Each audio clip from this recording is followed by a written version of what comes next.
Pozdrav svima. Ja sam Tetka iz Kanade, živim naravno u Kanadi i ako niste već prije ovdje bili, dobrodošli. U današnjem videu govorit ću vam kako sam organizirala svoj biznis u Calgaryju, a vrijeme za tu temu je sada, zato što nešto slično pokušavam i ovdje, što će biti sve u svoje vrijeme.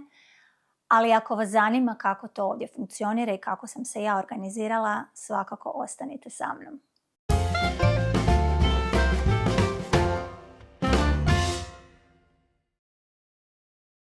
Ako ste gledali moje prijašnje videe, vidjeli ste da sam ja ovdje u Kanadi radila većinu svog radnog vijeka kao spremačica. Radila sam i u trgovinama i za school district i svašta nešto, ali uglavnom najduže sam se zadržala radeći u hotelu kao spremačica. I odmah želim na početku zapravo napomenuti kada idete na odmore, da možda mislite i o tome. Posao spremačice u hotelu je jako težak. Organizacija je takva, barem u Kanadi, ne znam, nisam radila u Hrvatskoj hotelima. Dakle, vi dođete tamo, prime vas spremačica koja tamo već neko duže vrijeme radi, vas obučava i to traje 2 tjedna, zavisi koliko brzo ste spremni raditi sami i čistiti sobe sami.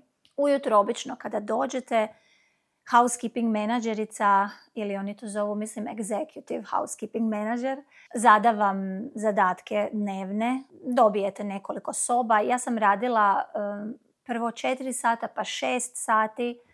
Sad ne sjećam se da li sam baš radila punih 8 sati jer mi je u to vrijeme dijete išlo i u školu i morala sam ga kupiti škole i ja mislim da sam ja radila najviše 6 sati.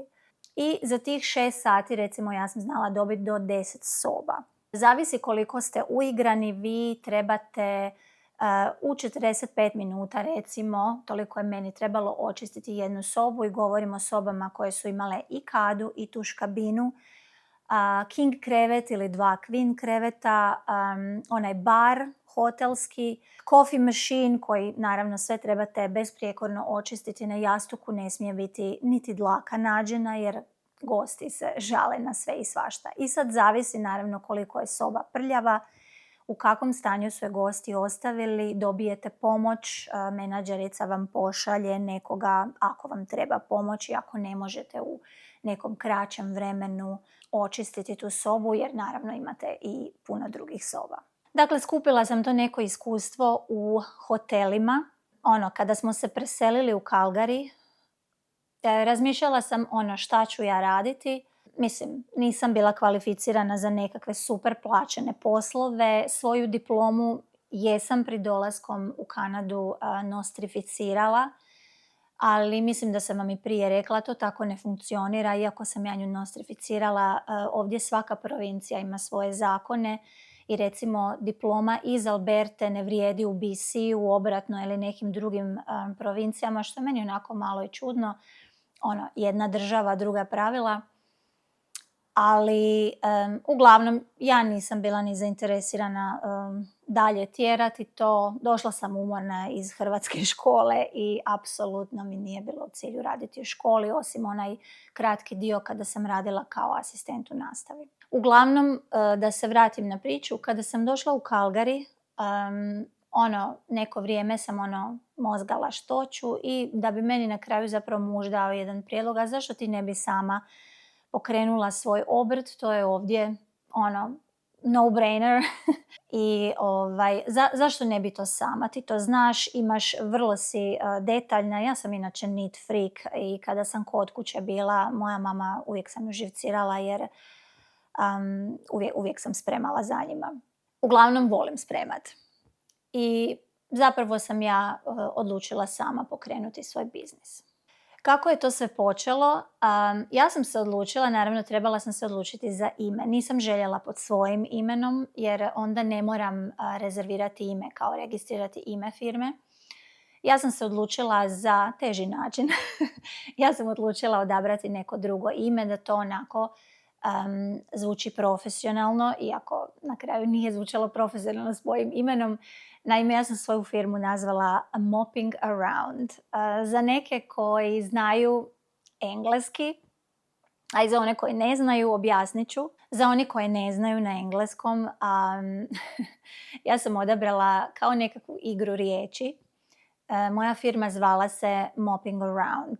Mop, kao i mi što kažemo, mop je ono sredstvo, odnosno ne sredstvo, kao ona metla, mop, za čišćenje podova. A mopping around znači duriti se više. Ja sam spojila zapravo, spelling je bio drugačiji sa 2 p, tako da je ispalo mopping around, kao čisteći okolo, ajmo tako reći, ne mogu objasniti drugačije. Što je klijentima zapravo na kraju ispalo i smiješno malo. I naravno ja sam tu firmu, željela sam ju i pretvoriti u nešto veće. Nije to tako na kraju ispalo, reći ću vam i zašto. Dakle, registrirala sam ime, otišla sam u registri u Calgaryju i u to vrijeme zapravo nije trebalo platiti, to je bilo poslije covida vrijeme, već su malo pravila popuštala u vezi izolacije i tako, i kanadska vlada je zapravo dala da otvaranje svog biznisa, jer jako puno ljudi je bilo otpušteno, kao što znate. Kanadska vlada nije naplaćivala izdavanje dozvole za rad u određenom biznisu. Dakle, registrirala sam ime u registriju, a zatim sam se morala prijaviti i za business license, jer željela sam ići sve legalno. Taj put nisam se osigurala, ako se nešto ošteti. Trebala sam, iako mogla sam raditi bez toga, ali čisto radi svoje zaštite trebala sam se osigurati, što ću ovaj puta napraviti. Ali business license sam zatražila online, odnosno otišla sam na stranicu calgary.ca, tako se, ili 311, nisam sigurna. I tamo je bio onaj chat gdje vam se javi agent s kojim ste razgovarali i on me zapravo vodio kroz proces. Poslao mi je formu, ja sam ispunila tu formu i zapravo sam sada također ovdje u Langfordu u procesu dobivanja business license, čekam da mi se jave. Business license sam dobila e-mailom i dobila sam nakon koji tjedan čak i poštom. Uglavnom, ja sam taj biznis počela baš raditi u 9. mjesecu, zapravo bila je već sredina 9. mjeseca. I ja sam zapravo do kraja mjeseca već imala 1 ili 2 klijenta. A kako sam se reklamirala? Reklamirala sam se tako što sam sama dizajnirala svoj letak i sama sam napravila svoju kao nekakvu brošuru u kojoj je stajalo što ja radim, što će biti očišćeno sa svakim posjetom. Naravno, moji podaci, neke šale sam stavila onako kao word puns. U biti bila sam jako ponosna što sam cijeli taj dio odradila sama, dakle nisam tražila pomoć nikakvih marketinških agencija, nego sam isključivo sve klijente našla sama. Evo, samo željela sam vam snimiti kako izgledao moj letak, house cleaning services, mopping around, što radim, u kojim susjedstvima sam čistila, satnica i broj telefona. Ne brinite, ovo je stari broj telefona, niti e-mail više ne funkcionira, niti broj telefona. I ovo je bila brošura koju sam osmislila. Dakle, unutra je pisalo što sam sve radila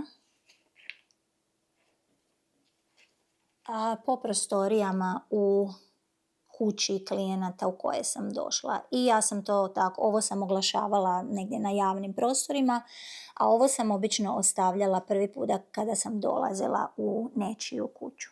Uglavnom, već u 2-3 mjeseca koliko sam radila, ja sam već imala zapravo posla svaki dan. Ono što je bio moj cilj zapravo otvaranjem svoga biznisa je to da radim pod svojim uvjetima. Ja sam stavila da radim od 9 do 3 jer u to vrijeme mi je dijete bilo u školi. Mogla sam, ako je do nečega došlo, mogla sam ga ujutro odvesti u školu i mogla sam ga, ako dolazim negdje s posla, mogla sam ga i dovesti kući iz škole.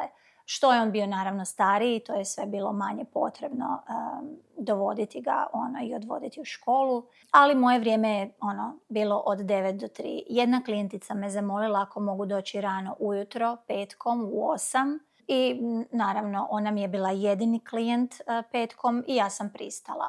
Što ranije počnem, to ću i ranije završiti. Naglasila sam da prvo čišćenje dajem 50% popusta.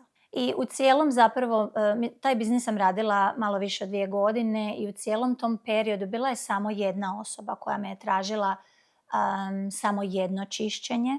Ostali svi klijenti koje sam nalazila su postali moji stalni klijenti. Moja redovita satnica za sat čišćenja počela sam dakle sa $30 na sat. Kasnije sam prešla na 35, a kasnije sam zapravo nekoliko zadnjih mjeseci kako sam radila, imala sam i neke klijente, dakle kako su godine odmicale u biti, tako sam mogla povećavati cijenu i zapravo imala sam 2 klijenta već sa $40 na sat. Dakle, to su bile godine 2021., 2022. i 2023. odnosno kraj 2021., cijela 2022. i cijela 2023.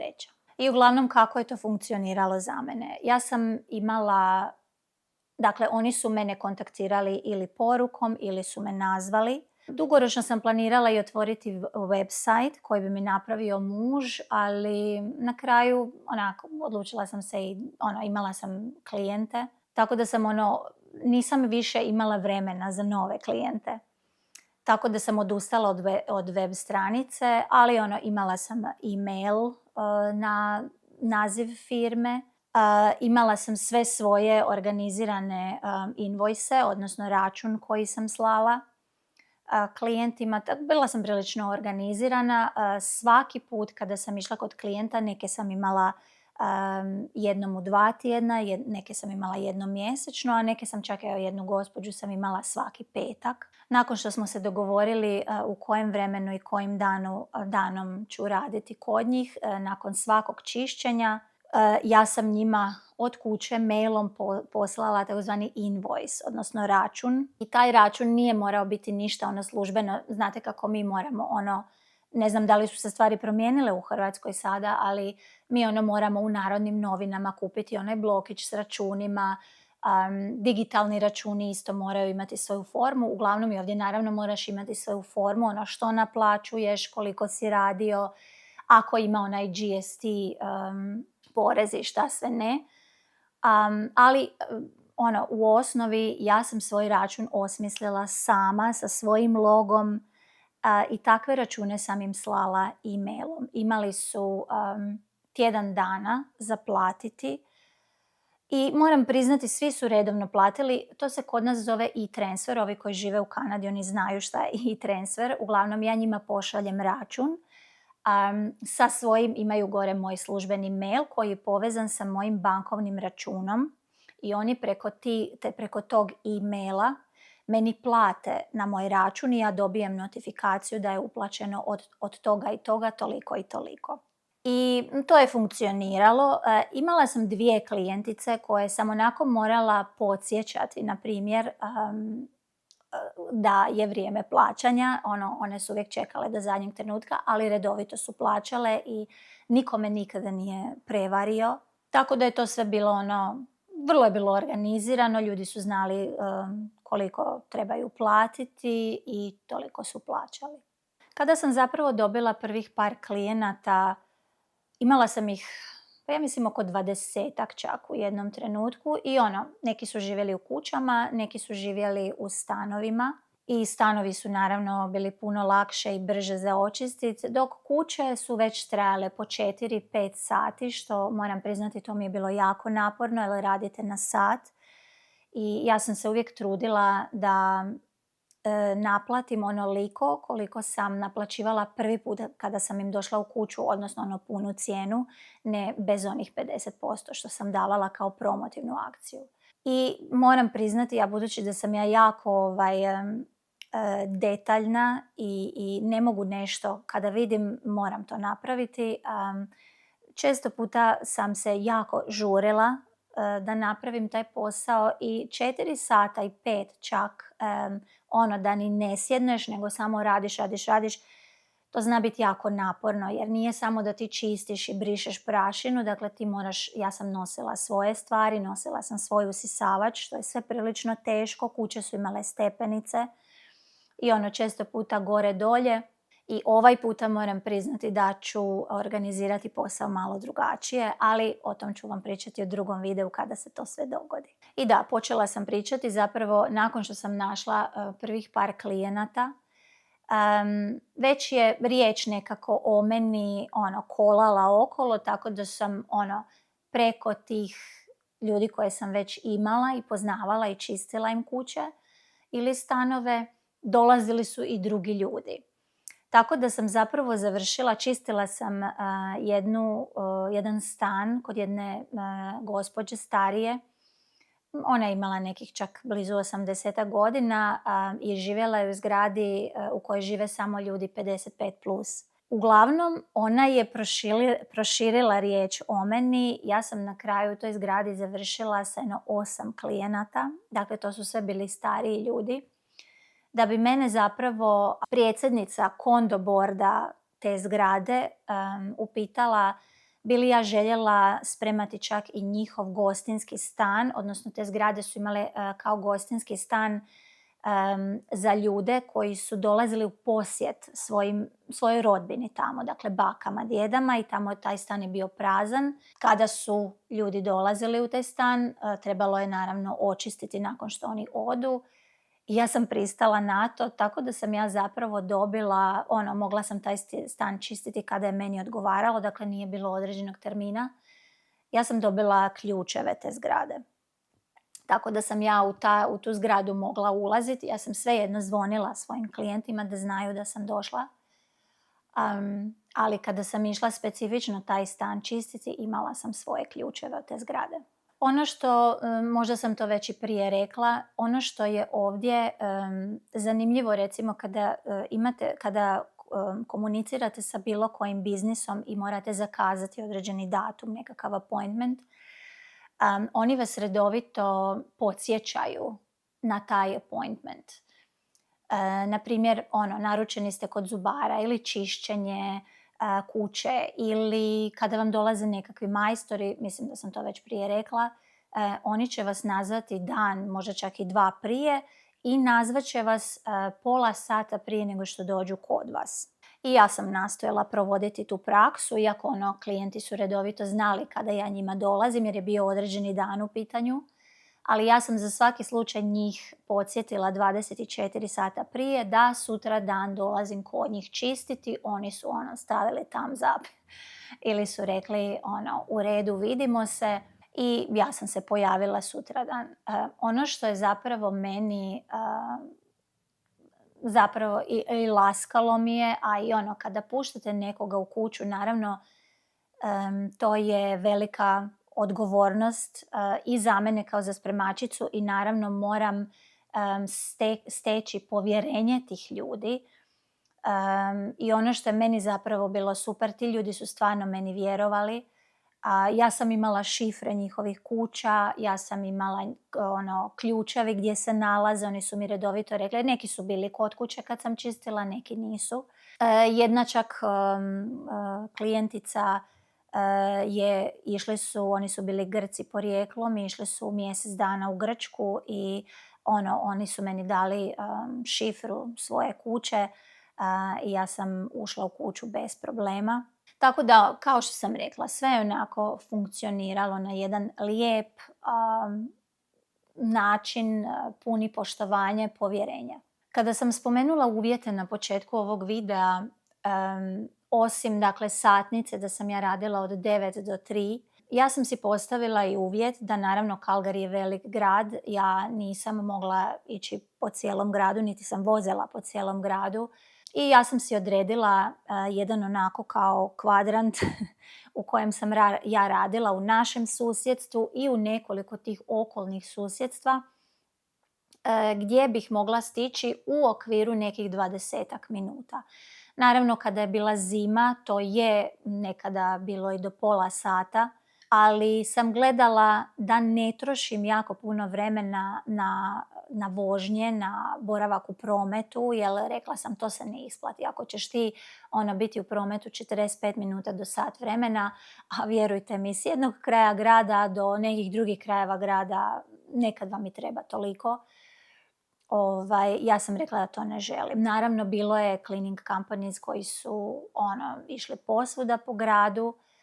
Ja sam sama radila, nisam radila u paru i što se obično događa, ljudi ovdje rade u paru, ali ja sam sama radila i ja sam rekla da ja to neću. Ali evo i u nekih, koliko je bilo, šest susjedstva sam imala na kojima sam ja djelovala. Mislim da je zapravo bilo 7 jer mi je bilo lako doći do tog jednog susjedstva i nije bilo zapravo daleko. Za vas koji živite u Kanadi, ne znam koliko ste upoznati sa djelovanjem tih agencija za čišćenje, ali vi ovdje imate regular cleaning, deep cleaning, moving, move out cleaning, construction cleaning i to su sve različiti poslovi koji se različito naplaćuju. Regular cleaning, što sam ja uglavnom radila, iako radila sam i deep cleaning, ali to vam je najmanje plaćeno. Zatim deep cleaning vam je obično $5 ili $10 više, pa moving, move out i construction cleaning vam je opet malo više. Ja nisam radila moving, move out i construction, iako sam to ponudila u opisu svog posla, ali uglavnom sam imala regular cleaning i deep cleaning. Ali eto, u tim nekakvim svojim uvjetima koje sam ja sebi postavila, a klijenti su znali kako to funkcionira, u biti ja sam radila svaki dan u tjednu i radila sam između 2 sata do 4 ili 5 sati dnevno. Neke velike agencije za čišćenje vrlo često šalju žene, djevojke u paru, ima i muških. Vidjela sam da neke firme zapošljavaju i muške. Dakle, i to je moguće, muške spremačice. Čak šalju po 3, 4, zavisi kolika je velika kuća, da što prije završe. I tada se zapravo, ja sam naplaćivala za jednu osobu, ali kada šalju u paru ili više osoba, tada vam se cijena, zapravo plaćate cijenu po spremačici. Naprimjer, ako sam ja naplaćivala $35 po satu, 2 osobe bilo bi za svaku spremačicu $35 po satu. Tako da to može biti posao koji možete proširiti i zapravo i ja sam došla u tu fazu kada sam već objavila da želim zaposliti nekoga, jer imala sam osjećaj da bi mogla, jer često su me tražili kada sam popunila tu svoju klijentelu. Neki su opet što sam vam rekla, riječju je došlo do nekog drugog i tražili su me da dođem, ali ja više jednostavno nisam imala vremena, nisam imala mjesta. Moj raspored je bio popunjen. Tako da, kao što sam rekla, došla sam u tu jednu fazu kada sam već objavila da ću zapošljavati spremačicu. Ali, međutim, došlo je do nečega, mi smo već tada počeli razmišljati hoćemo li se vratiti kući ili ne, tako da odustala sam, imala sam čak i neke intervjue, ali žene koje su mi se javila mi se neka starija Ukrajinka, onak imala je preko 70 godina i naravno ne mogu zaposliti tako starije osobe, ne daj Bože da se ozlijedi ili nešto na radu, tako da sam u biti odustala od toga. Ali evo sada kako smo stigli u Langford, ja sam isto ispočetka mislila da li da tražim negdje drugdje posao. Svi su poslovi, zapravo iskreno ja ne znam kako ti ljudi žive od te satnice koji rade. To su dakle onako nisko kvalificirani poslovi, a svi oni naravno koji su bolje plaćeni, po 30 i više dolara po satu.